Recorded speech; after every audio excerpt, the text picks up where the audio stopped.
Hello दोस्तों, late night horror stories में आप सभी का स्वागत है। आज मैं आपके लिए एक और डरावनी कहानी लेकर आया हूं जो आपके रोंगटे खड़े कर देगी। तो हेडफोन्स लगा लीजिए और अपनी आंखें बंद कर लीजिए और शुरू करते हैं लेट नाइट हॉरर स्टोरीज का 21वां एपिसोड। क्या आपने कभी किसी ऐसे रहस्यमयी प्राणी के बारे में सुना है जो रात के अंधेरे में उड़ता है, चमकती लाइट्स छोड़ता है और सोते हुए लोगों के चेहरे पर नाखूनों से वार करता है? 2002 की गर्मियों में उत्तर प्रदेश और बिहार के गांवों में एक ऐसा खौफनाक साया मंडरा रहा था, मुंहनुचवा। हाँ, वही मुंहनुचवा जिसके बारे में हर गली, हर मोहल्ले में कानाफूसी होती थी। एक ऐसा प्राणी जिसने बच्चों की कहानियों से निकलकर हकीकत का रूप ले लिया था। मैं खुद तब सिर्फ 5 साल का था, लेकिन आज भी याद है कैसे हर रात न्यूज़ चैनलों पर इसका जिक्र होता था। मेरे बड़े भाई बताते थे कि रात में आसमान से नीली, लाल और पीली लाइट्स चमकती थीं और वो उड़न तश्तरी की तरह लगती थी। हर घर में एक बाल्टी पानी जरूर रखा जाता था। कहते थे कि बस वही इसे रोक सकता था। सबसे पहली खबरें आई थीं मिर्जापुर से।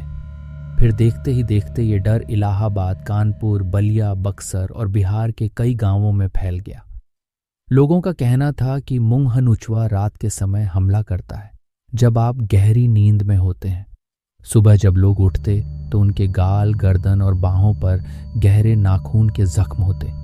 कुछ तो कहते थे कि उन्होंने उड़ती हुई कोई चमकती चीज देखी जो बिजली की तरह आई और गायब हो गई। कोई कहता वो एक चमकता हुआ चमड़ा जैसा गोला था, तो कोई कहता वो एक रोबोट जैसा दिखता था जो लाल नीली लाइट छोड़ता था। कुछ लोगों ने उसे एक लंबे बालों वाला मानव जैसा बताया, तो कुछ ने उसे एक उड़ती हुई मकड़ी या चमगादड़ की तरह देखा।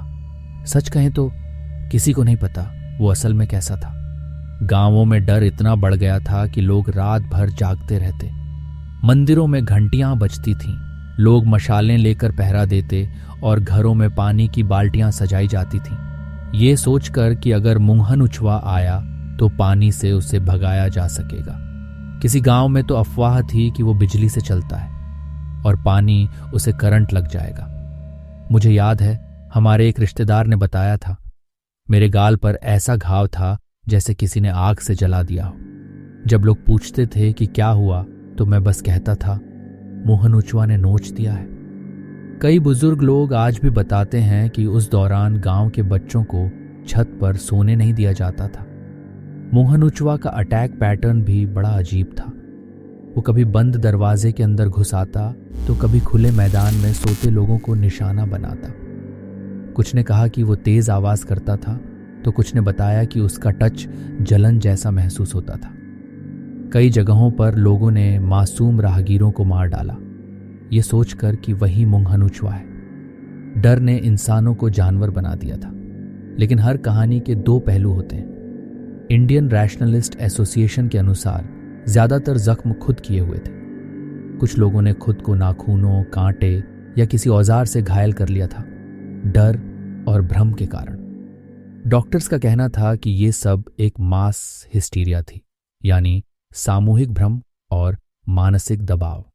एक और डॉक्टर बताते हैं कि बहुत साल पहले मैं उत्तर प्रदेश के मशहूर जिले अमेठी के एक हॉस्पिटल में डर्मेटोलॉजिस्ट के तौर पर तैनात था।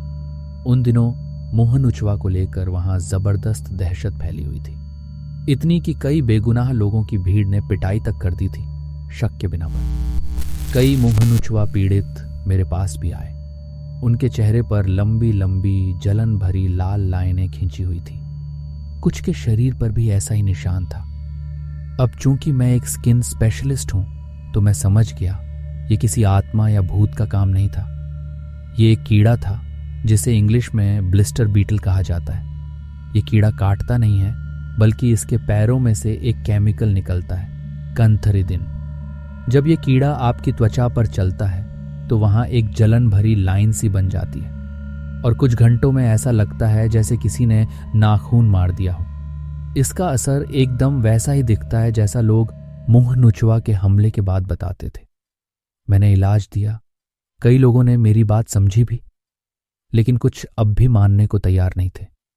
सच ये है कि ये कीड़ा अप्रैल से अक्टूबर के बीच ज्यादा एक्टिव होता है और जो लोग खुले में सोते हैं उन पर इसके बैठने की संभावना और बढ़ जाती है। कुछ वैज्ञानिकों ने इसे बॉल लाइटनिंग जैसे दुर्लभ प्राकृतिक घटना से जोड़ा और 2023 में ग्राफिक नॉवेलिस्ट ओरिजिट सेन ने नाइट ऑफ द मुंगहनुचवा नाम की एक कॉमिक निकाली जिसमें उस साल की अफरा तफरी को चित्रित किया गया। आज भी कई गांवों में लोग इस कहानी को मानते हैं। बुजुर्ग अपनी अगली पीढ़ी को बताते हैं कि कैसे एक रात मुंगहनुचवा आया था और पूरा गांव जागता रहा था और चिल्ला चिल्ला के उसे भगाने की कोशिश कर रहा था। न कोई फोटो, न वीडियो, न ही कोई वैज्ञानिक सबूत, फिर भी मुंगहनुचवा का डर लोगों के दिलों में आज भी जिंदा है। कभी उड़ती हुई रहस्यमयी रोशनी, तो कभी एक मानसिक छलावा और कभी एक फैलती हुई अफवाह। मुंगहनुचवा सिर्फ एक नाम नहीं, बल्कि उस दौर की सामूहिक दहशत का प्रतीक बन चुका है। शायद यह सच था, शायद सिर्फ डर की उपज, पर एक बात पक्की है, जिस रात लोगों ने नींद छोड़कर पहरेदारी की थी वो आज भी उनकी यादों में जिंदा है। तो दोस्तों, कैसी लगी आपको मुंगहनुचवा की ये रहस्यमयी और डरावनी कहानी? अगर पसंद आई हो या सच में डर लग गया हो तो कमेंट करके ज़रूर बताइए। और हाँ, लाइक और सब्सक्राइब करना बिल्कुल न भूलें।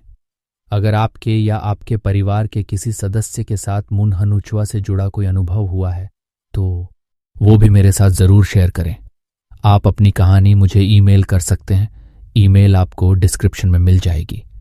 फिर मिलेंगे अगले एपिसोड में एक और खौफनाक और सस्पेंस से भरी रात के साथ। तब तक के लिए अलविदा।